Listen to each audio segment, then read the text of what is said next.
There are places on this earth where even the wind forgets to whisper, where the sun reigns like a merciless king, and the horizon stretches endlessly, painted in the color of fire and dust. It was here, in the heart of the Arabian desert, that destiny began to stir. From shifting dunes and forgotten oases came men who had nothing, no gold, no empire, no promise of tomorrow, only faith, only fire. Empires beyond those sands had ruled for centuries, mighty Byzantium in the west, eternal Persia in the east. Their banners draped across the world like the hands of gods. They had silenced nations, written laws upon stone, and believed themselves untouchable. But the desert breeds something different. It does not forgive weakness. It does not nurture comfort. It shapes men the way storms carve mountains, slowly, violently, without mercy. And from that endless sea of sand came voices that would one day silence the roar of empires. Men who carried no crowns, yet would humble kings. Men who walked barefoot beneath a burning sky, yet shook the world beneath their feet. Their story is not one of conquest alone. It is the story of faith, unbroken, unshaken, and unstoppable. A story that began beneath the desert sun and ended with the fall of empires. The desert remembers. It remembers the silence before destiny arrived. It remembers the wind that carried no sound but the whisper of survival, the breath of men who lived between life and death every single day. Before the world spoke their name, Arabia was a land for conquest. No marble palaces, no golden thrones, only shifting dunes and scattered tribes. They fought for water, for honor, for the memory of their ancestors. Life here was not lived, it was endured. Yet within that struggle, something sacred was being forged, the kind of strength that can only be born from suffering. In that emptiness, faith was a seed waiting for rain. And when it came, it changed everything. From the heart of the desert rose a message, simple and yielding, divine. It did not come draped in gold or carried by kings. It came through a man who walked barefoot across burning sand, spoke not of empire or wealth, but of unity, of a people no longer divided by tribe, no longer chained by the pride of their fathers. The desert had given birth to a new creed, and with it, men who once fought over wells and wandering herds found a purpose greater than themselves. The stars that once guided their caravans now guided their destiny. Every sunrise became a call to rise higher, to stand together beneath one God, one banner, one truth. They had no legions, no machines of war, only hearts set ablaze with belief, and belief, when pure, when absolute, becomes a weapon sharper than any sword. From Mecca to Medina, the world began to feel the tremor of something unstoppable. The tribes that had once drawn blades against each other now moved as one, bound by faith, driven by destiny. The dunes that had once swallowed armies now gave birth to them. The empires watching from afar did not yet understand. They saw dust rising over the horizon and mistook it for the wind. But it was not the wind, it was a storm, silent at first, then thunderous, rolling across the sands with the force of revelation. These men, the sons of the desert, were not born into privilege, they were born into hardship. And in hardship, they found clarity. They learned that the greatest wealth was not gold, but conviction. The greatest strength, not armies, but unity. Their lives were brief, but their purpose eternal. They carried no banners of conquest, only verses that spoke of justice and the mercy of a world made whole. And with every step, they shed the chains of their past and walked into history. In the nights of the desert, when the stars burned brighter than any flame, they looked upward and saw more than the sky. They saw destiny staring back. A destiny that would carry them beyond the sands, beyond the borders of their birth, to the very heart of empires that had once looked down upon them. For centuries, the world had turned its gaze away from Arabia, thinking nothing could rise from such desolation. But history has a cruel sense of irony, for it is often the forgotten places that give birth to the unforgettable. And so it was from this barren cradle that a new world began to stir. The desert had awakened, its people had found their voice, and soon the world would hear it roar. The sands of Arabia had seen warriors before, raiders, wanderers, men who lived and died beneath the scorching sun. Yet what was now rising was something far greater than men armed with steel. It was belief, pure and unbreakable, moving like wildfire across the lands. Faith had become fire. It burned in the eyes of shepherds and merchants, in the hearts of poets and slaves. It was not fed by gold or glory, but by conviction, the kind that no empire could buy and no army could crush. This faith carried a message that struck the mighty like lightning. that all men stood equal before the Creator, that no emperor's crown could outweigh the soul of a humble believer. To those who ruled from marble thrones, this was rebellion, but to those who lived beneath the sun, it was liberation. They prayed not for conquest, but for purpose, and purpose came, sharp as a sword, pure as dawn. From Medina, the call echoed through the valleys, across the burning plains, through every campfire flickering beneath the night sky.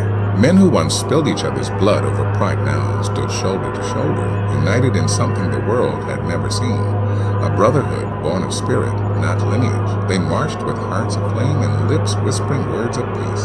Yet when war came to their doors, they did not flinch. For they fought not for empire, but for eternity.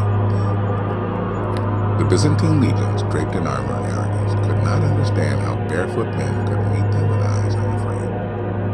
The Persians, heirs of 1,000 kings, could not fathom why the ties of battle turned against their spears.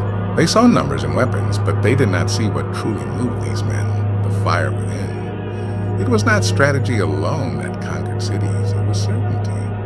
The kind of certainty that made a man stand tall, even when surrounded by a legion. The kind that made him believe his death was not an end, but a beginning. And so the world began to tremble. Faith swept through Arabia like a storm that could not be tamed. Tribes once divided by blood and vengeance now moved as a single wave. With every battle won, they did not grow arrogant. They grew steadfast. With every hardship endured, their resolve hardened like iron beneath flame. This was not conquest for conquest's sake. It was transformation. It was the desert reclaiming its voice through the faith of those who had found meaning beyond survival. And as the old empires watched from afar, something ancient within them began to stir, fear.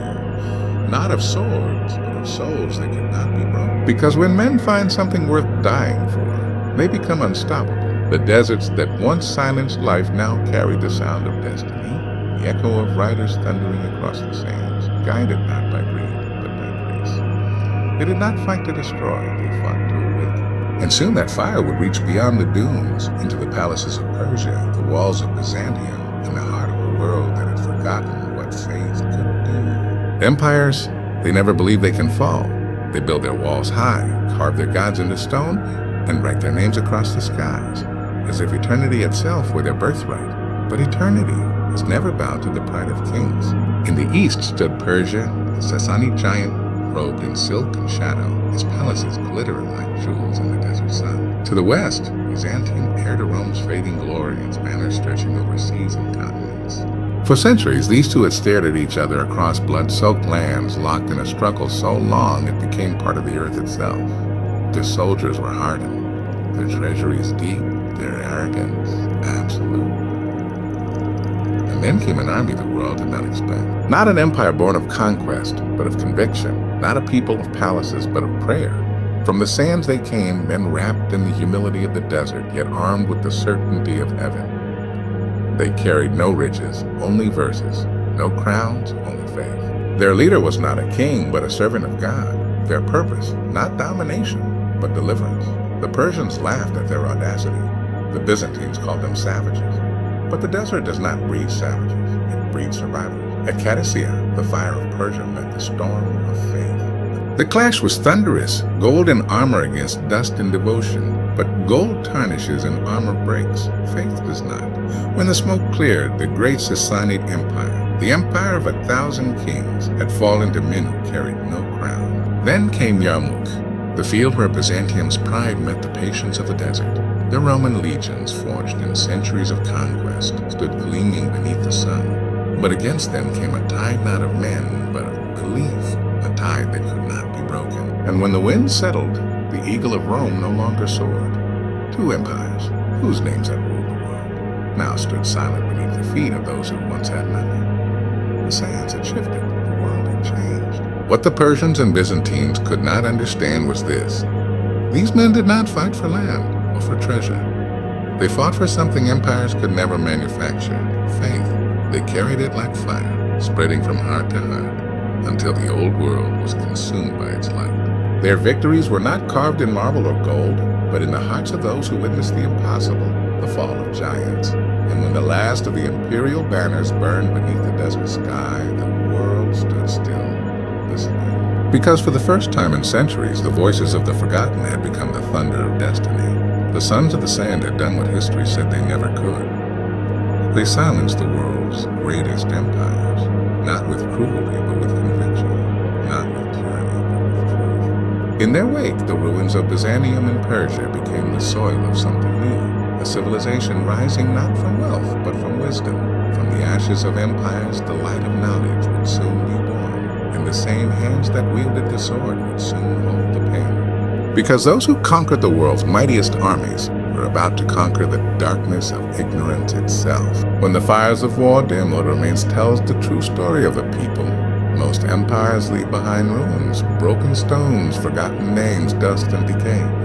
But from the ashes of Persia and Byzantium, something entirely different began to rise. The men who had once ridden through deserts with blades in their hands now carried books, pens, and dreams. They had conquered with faith, but they would rule with knowledge. For their prophet had taught them that ink could outlast the sword, and that wisdom was a weapon mightier than any army. From Damascus to Baghdad, from Cairo to Cordoba, the heartbeat of civilization shifted. Where once Rome had ruled and Persia had shined, now the light of a new world burned, a light born not of empire, but of enlightenment. They built cities not just of stone, but of ideals. Mosques rose where temples had fallen, their domes reaching for the heavens, whispering verses that spoke of mercy, of learning, of balance. Markets bustled with scholars and merchants alike, where silk and spices changed hands beside maps of the stars and translations of ancient wisdom. They gathered knowledge like treasures, from Greece, from India, from the ruins of Persia itself. They translated Aristotle and Plato, measured the skies, charted the seas, and dared to ask questions the world had forgotten to ask. In their hands, mathematics became poetry, medicine became art, and architecture became prayer in motion. The same men who once stood beneath a merciless sun now built observatories to watch the heavens. The same tribes who had once fought over wells now built libraries that held the knowledge of mankind. And the empires that once mocked them, Byzantium, Persia, even Rome, became the pupils of those they had called barbarians. Their scientists studied under Arab scholars, their physicians learned from Islamic doctors, their philosophers quoted the very men who had once been dismissed as desert wanderers. Because in truth, they were never conquerors, they were rebuilders. They took what the old world had broken and gave it new life.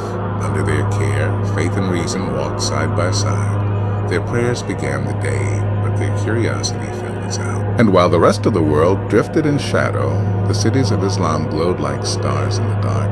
Baghdad, the city of peace, Cordoba, the jewel of the West, Cairo, the gate of knowledge. There, the torch of civilization burned bright, passed from hand to hand, generation to generation, until it would one day awaken the world once more.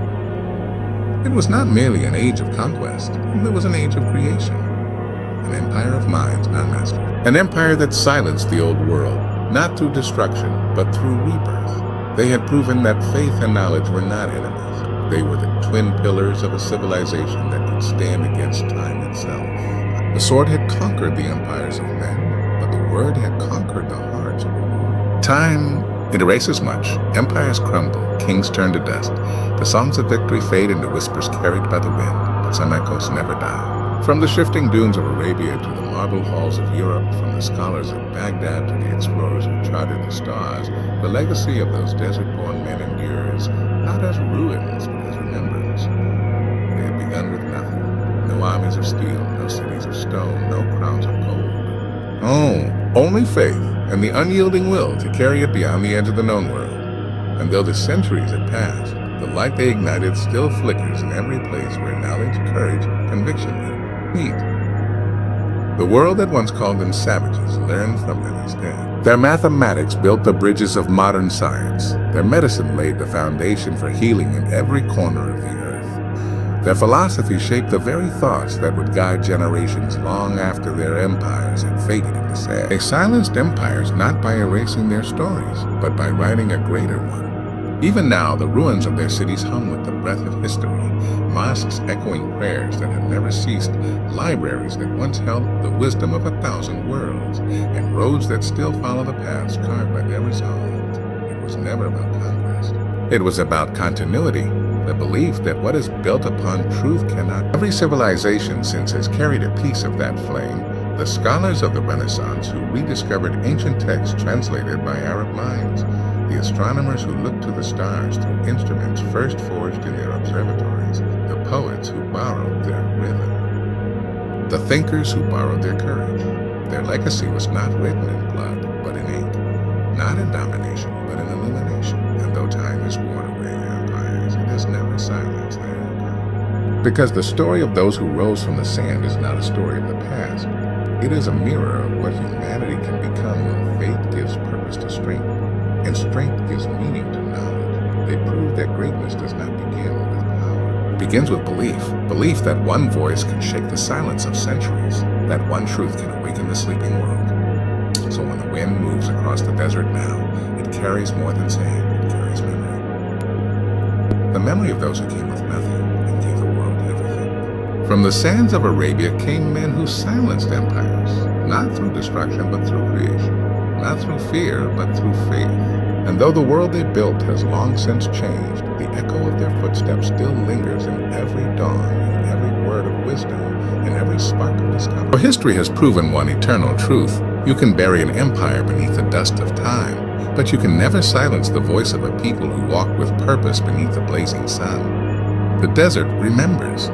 It remembers the silence before the storm, the stillness before faith became fire, and the day when men, barefoot and unbroken, rose from the dust to shake the pillars of the world. They did not wear crowns, nor did they sit upon thrones, but their weapon was belief. Their victory, destiny itself.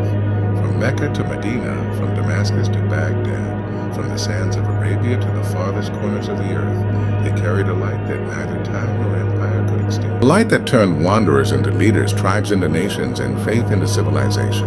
And as the centuries passed, their legacy did not fade. It evolved. It became the architecture that touched the heavens, the poetry that stirred the soul, the science that revealed the stars, the compassion that bound humanity together beneath one creator. They taught the world that greatness is not founded in power, but in purpose. That true conquest is not of lands, but of ignorance. That the mightiest empires fall, but knowledge once. So when you walk beneath the same sun that burned upon their shoulders, remember, every grain of sand beneath your feet was once a witness to men who defied the impossible, who carried truth across continents, and whose echoes still move with the wind. From the sands of Arabia came men who silenced empires, not by fear, but by faith, not by force, but by the fire of unity. They changed the course of history, and in doing so, they changed us all. In the desert may swallow stone, but it cannot bury legacy. And as long as the earth turns beneath the endless sky, the world will remember the day when faith rose from the sand and spoke louder than any empire ever could, because some stories are not written in time, they are written in eternity.